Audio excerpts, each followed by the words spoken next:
तो कैसे हैं आप सब? आई होप अच्छे होंगे। तो आज की वीडियो की जो स्टार्टिंग हम करेंगे वह करेंगे कम्युनिटी हेल्थ नर्सिंग 1, यानी कि जो कि हमारा थर्ड सेमेस्टर का पार्ट है। तो वह उसमें यूनिट 4 जो है वह है epidemiology and nursing management of common communicable disease. तो कम्युनिकेबल डिजीज़ हम स्टार्ट करेंगे। तो सबसे पहले हम स्टार्ट करेंगे मलेरिया से। तो चलिए आज की क्लास में हम मलेरिया के बारे में पढ़ेंगे। तो बेसिकली ओवरव्यू दे देता हूँ कि आज की क्लास में हम क्या क्या पढ़ेंगे। तो introduction, causative agent, incubation period, host factor, environmental factor, mode of transmission, sign and symptoms, life cycle of plasmodium, laboratory diagnosis, prevention and control, health education, nursing responsibility, conclusion और समरी। तो introduction से start करते हैं। तो malaria is a parasitic infection transmitted by infected anopheles mosquito. Symptom may appear within weeks or month. Malaria mortality rates have fallen by 47% globally since 2000, according to WHO. Most deaths occur among children living in Africa, where a child dies every minute from malaria. तो malaria एक parasitic infection है जो कि transmit होता है infected mosquito से, जिसको हम एनाफिलस बोलते हैं। इसके जो सिम्टम्स होते हैं वह मेनली आपको वीक्स या मंथ में दिखाई देते हैं। और अभी जो मलेरिया का मोर्टेलिटी रेट है वह 47% फॉल हुआ है अकॉर्डिंग टू WHO। और मलेरिया से सबसे ज़्यादा डेथ जो होती है वह अफ्रीका कंट्री में होती है, जहाँ कि हर मिनट मलेरिया से कोई ना कोई बच्चा डेथ कर रहा होता है। अब इसके कॉजेटिव एजेंट क्या है? तो malaria is caused by 4 distinct species of parasites of the genus plasmodium. They are, तो प्लाज्मोडियम जीनस के 4 पैरासाइट्स डिस्टिंक्ट हैं जो मलेरिया को कॉजेटिव एजेंट हैं। तो उसमें है वो प्लाज्मोडियम वाइवेक्स, जिसे हम पी वाइवेक्स बोलते हैं, प्लाज्मोडियम ओवेल, जिसे हम पी ओवेल बोलते हैं, प्लाज्मोडियम फैल्सीपेरम, जिसे हम पी डॉट फैल्सीपेरम बोलते हैं, और प्लाज्मोडियम मलेरी, ये टर्म आपने कई बार सुना होगा, इसे हम पी डॉट मलेरिया भी बोलते हैं। अब आगे देख लेते हैं इसका इंक्यूबेशन पीरियड कितने कितने टाइम का होता है। तो प्लाज्मोडियम वाइवेक्स, इसका इंक्यूबेशन पीरियड जो है 8 to 17 डेज होता है। प्लाज्मोडियम फैल्सीपेरम, इसका जो इंक्यूबेशन पीरियड 9 to 14 डेज होता है। प्लाज्मोडियम ओवेल, इसका इंक्यूबेशन पीरियड 16 to 18 डेज होता है। और प्लाज्मोडियम मलेरी, इसका इंक्यूबेशन पीरियड 18 to 40 डेज होता है। नेक्स्ट बात करते हैं इसके होस्ट फैक्टर्स की। तो malaria affect all ages, newborn are resistant to falciparum infection. तो मलेरिया जो है वह हर एज के लोगों को अफेक्ट कर सकता है, और जो न्यू बॉर्न होते हैं वह इसके रेजिस्टेंट होते हैं पी डॉट फैल्सीपेरम इन्फेक्शन के। तो males are more prone to the infection than females. तो यह जो मलेरिया का इन्फेक्शन है वह मेल को ज़्यादा हो सकता है as compared to females. And next point है हमारा, pregnancy increases the risk of infection. Malaria in pregnancy में cause still birth, premature labour and abortion. Poor housing condition increases incidence reason importing the infection. तो poor housing condition मतलब इसमें आपका unhygienic चीज़ें आ जाएंगी, जैसे अगर आप घर पर साफ़ सफाई नहीं रखेंगे, अनहाइजेनिक तरीके से रहेंगे तो वह इन्फेक्शन काज करेगा मलेरिया का। जाहिर सी बात है, अगर आप साफ़ सफाई नहीं रखेंगे तो अनहाइजीनिक कंडीशन बनेगी, देन उसमें मच्छर पनपने लगेंगे तो वह मलेरिया इन्फेक्ट करेंगे। इसके बाद population mobility is important reason importing the infection. तो पॉपुलेशन का बढ़ना है, जाहिर सी बात है कि अगर पॉपुलेशन बढ़ेगा तो कई सारी चीज़ें की खाने की कमी होगी और कचरा वगैरह लोग ज़्यादा फेंकेंगे, तो जिसकी वजह से इन्फेक्शन होने के ज़्यादा खतरा रहता है। Infant born of immune mother are generally protected during the first 3 to 5 month by maternal IgG antibody. अब आते हैं, होस्ट फैक्टर तो हो गया, अब इन्वायरमेंटल फैक्टर बोलते हैं। तो malaria is a seasonal disease occurly in July to November. तो मलेरिया का जो है वह एक सीजनल डिजीज होता है कि हर साल जुलाई से नवंबर के बीच में ज़्यादा मलेरिया के केसेस होते हैं, क्योंकि इस टाइम पे जुलाई में बरसात होती है, देन उसमें मच्छर ज़्यादा पनपते हैं तो मलेरिया ज़्यादा कॉज करता है। The optimum temperature required ranges between 20 degree Celsius and 30 degree Celsius. The relative humidity of 60% is required for normal life span of mosquitoes. तो इसका जो नॉर्मल रिक्वायर्ड रेंज रहता है मलेरिया का, मच्छर का, वह है 20 डिग्री सेल्सियस से 30 डिग्री सेल्सियस तक। Rainfall enhances breeding on mosquito and the infection rate. तो वही बात बताया कि यह बरसात का महीना होता है तो ज़्यादा कचरा पानी भर नाला सब भर जाता है, तो जिसकी वजह से इन्फेक्शन होने के खतरा ज़्यादा रहते हैं, क्योंकि इस टाइम मच्छर की प्रजाति ज़्यादा होगी, तो ब्रीडिंग ज़्यादा होगी। तो man made factors like burrow pits, garden, pools, irrigation channel, engineering project, it will provide favourable condition for mosquito breeding. तो यहाँ पर आ जाए, इसमें बर्फ़ात तो खैर ठीक है, इन्वायरमेंटल फैक्टर है। इसमें एक और चीज़ आती है मैन मेड फैक्टर, क्योंकि हम कई जगह गड्ढे फेंकते हैं, वहाँ पर गड्ढे करके कचरा फेंकते हैं, कचरा उठा के कहीं भी फेंक देते हैं, गार्डन में पन्नी, गंदा पन्नी सब कुछ फेंक देते हैं, तो इसमें मच्छर के पनपने के चांसेस ज़्यादा रहते हैं, जिससे मलेरिया हो सकता है। Then anopheles mosquito can not survive in high altitude. तो एनाफिलस जो मॉस्किटो है वह हाई एल्टीट्यूड में सर्वाइव नहीं कर सकता, जिस कारण ठंडे प्रजाति में जहाँ पर बर्फबारी ज़्यादा होती है, वहाँ हाई एल्टीट्यूड होता है, तो वहाँ पे मलेरिया के चांसेस कम रहते हैं।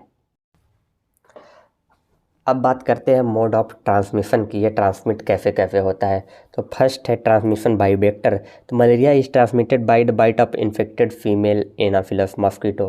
तो इसका जो सबसे ट्रांसमिशन पहला है वह वेक्टर, क्योंकि जो फीमेल एनाफिलस मॉस्किटो होती है वह इन्फेक्शन कॉज करती है। देन है malaria may be transmitted accidentally by needle stick injury, specially in health care premises. तो हेल्थ केयर प्रेमिसेस में वो एक्सीडेंटली जो नीडल इंजरी होती है, जैसे हम किसी मलेरिया पेशेंट को कोई नीडल लगी है, देन वह नीडल हमें अगर प्रिक कर गई तो यह डायरेक्ट ट्रांसमिशन हो गया, तो इससे मलेरिया को होने के चांसेस ज़्यादा हैं। अब then is congenital malaria, infection is transmitted from mother to newborn rarely. तो जैसे कई सारी प्रेग्नेंट वुमेन रहती है, जिसमें प्रेगनेंसी में अगर उनको मलेरिया हो गया तो वो बच्चों में ट्रांसफ़र होने के चांसेस ज़्यादा होते हैं। तो यह मलेरिया की ट्रांसमिशन साइकिल है। यहाँ पर फर्स्ट नंबर पर आप देख रहे हैं कि जो एक इन्फेक्टेड मॉस्किटो है वह किसी को काटता है, देन फर्स्ट इन्फेक्टेड पर्सन को काटता है, तो वह उसके इन्फेक्टेड लीवर सेल को इन्फेक्ट करेगी, देन उसके बाद वह रेड ब्लड सेल को मतलब इन्फेक्ट करेगी। उसके बाद अगर कोई दूसरा मच्छर आकर उस इंसान को काटता है तो उसके थ्रू देन उसका किसी और इंसान को काटता है तो वह सेकेंड इन्फेक्टेड पर्सन हो जाएगा। तो ऐसे ट्रांसमिशन साइकिल चलती रहती है। अब इसके कुछ सिम्टम्स हैं, जो कि हेडेक, फटीग, नोजिया, वॉमिटिंग, और इसको हम आगे और भी अच्छे तरीके से पढ़ेंगे। तो ये कॉमन सिम्टम्स थे। तो इसके जो क्लिनिकल मेन सिम्टम्स है वह है fever is the cardinal symptom of malaria, it can be intermittent with or without periodicity or continuous, many causes have chills and rigors। तो फीवर, चिल्स, रैगर्स हो सकता है। इसके बाद headache, nausea, vomiting, tachycardia, sweating, ये इसके कॉमन सिम्टम्स हो सकते हैं क्लिनिकल।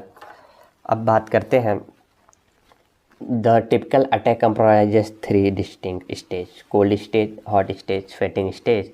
तो कोल्ड स्टेज में इसमें नोजिया और चिल्स सब होने लगता है, धीरे धीरे इस हेडेक स्टार्ट हो जाता है, पल्स वह थोड़ी तेज़ चलती है, और यह स्टेज जो है कि फर्स्ट 15 मिनट से 1 आवर तक रहता है। उसके बाद हमारा है हॉट स्टेज।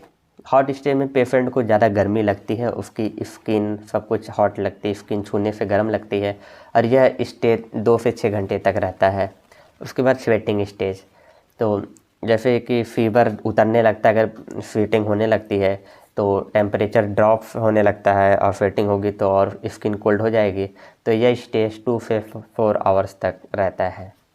अब इसकी डायग्नोसिस कैसे की जाए, तो microscopy of stain thick and thin blood smears remain the gold standard for confirmation of malaria.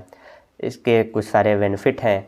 तो माइक्रोस्कोपी जो कि कंफर्मेशन टेस्ट है, तो इसके लिए कोई ज़्यादा ट्रेनिंग की ज़रूरत नहीं है। यह एक हाईली सेंसिटिव है, और यह मलेरियल पैरासाइट को आसानी से डिटेक्ट कर सकती है।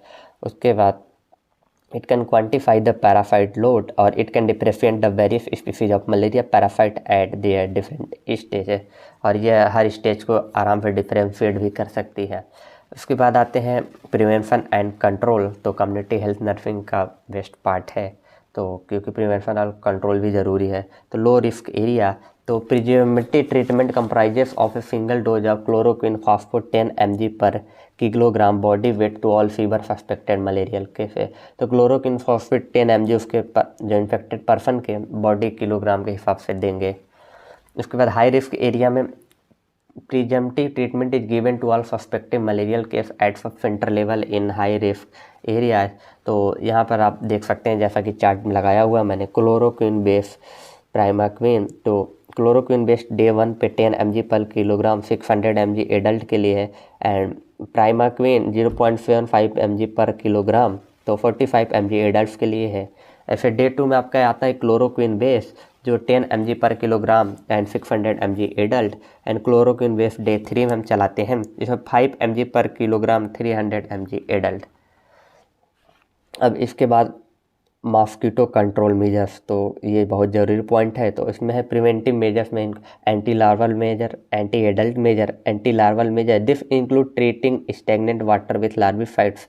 The larvicides used are oil, peregrine, tempos, and anti-adult measures में residually spraying of DDT, malathion, fenitrothion against adult mosquito, space application of pesticides in the form of fume or mist. तो ये है कि mosquito को control कैसे करते हैं।